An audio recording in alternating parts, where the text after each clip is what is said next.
অনেক সময়ই গ্রামে দাদা নানাদের বয়স শুনতে গেলে জানা যায় তাদের বয়স কারো কারো প্রায় ১০০ বছর। বয়স সেঞ্চুরি হাঁকার কথা শুনলে আমরা অনেকেই অবাক হই, আর ৩ সংখ্যার বয়স শুনে খানিকটা বিস্মিত হওয়াটাই তো স্বাভাবিক, তাই না? যেখানে আমাদের দেশের মানুষের গড় আয়ু ৭১ থেকে ৭২ বছর, সেখানে ১০০ বছর পর্যন্ত বেঁচে থাকা ভাগ্যের ব্যাপার বই কি। তবে জানেন কি, এর চেয়ে অনেক বেশি বছর পর্যন্ত বেঁচেছেন বিশ্বের অনেক মানুষ। বর্তমানে বিশ্বের সবচেয়ে বয়স্ক মানুষ হচ্ছেন কানে তানাকা। গিনেস বুকের রেকর্ডের পরিসংখ্যান অনুযায়ী বিশ্বের সবচেয়ে বয়স্ক মানুষ এই নারী।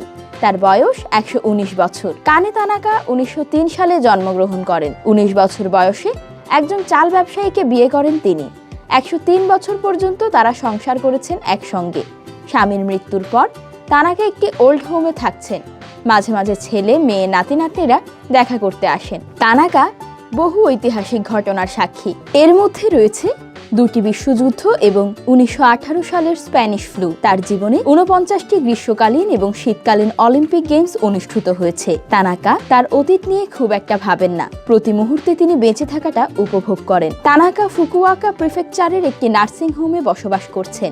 Guinness book of world records তাকে ২০১৯ সালে বিশ্বের সবচেয়ে বয়স্ক জীবিত ব্যক্তি হিসেবে স্বীকৃতি দিয়েছে। গিনেস ওয়ার্ল্ড রেকর্ডসের একটি প্রতিবেদনে তিনি বলেন, দীর্ঘ জীবনের রহস্য হলো একটি শান্ত জীবন যাপন করা, কাউকে আঘাত করবেন না, সবসময় নিজেকে ভালোবাসা। বিশ্বে সবচেয়ে বেশি বয়স্ক মানুষের সংখ্যা জাপানে। সেপ্টেম্বরে প্রকাশিত একটি পরিসংখ্যানে জানা যায় শতবর্ষের সংখ্যাগরিষ্ঠ নারী, যেখানে পুরুষের সংখ্যা মাত্র ১০,০০০ বেশি, নারীদের সংখ্যা ৮৬,০০০-এরও বেশি। ১৯৬৩ সালের বার্ষিক জরিপে দেখা যায় জাপানে মাত্র ১৫৩ জন শতবর্ষী ছিল, কিন্তু ১৯৯৮ সালে এসে সেই সংখ্যা দাঁড়ায় ১০,০০০-এ। তবে জাপানের নিম্ন জন্মহার বাড়ানোর ব্যর্থ প্রচেষ্টার মধ্যে তরুণদের সংখ্যা কমছে, বেড়ে চলেছে শতবর্ষীদের সংখ্যা।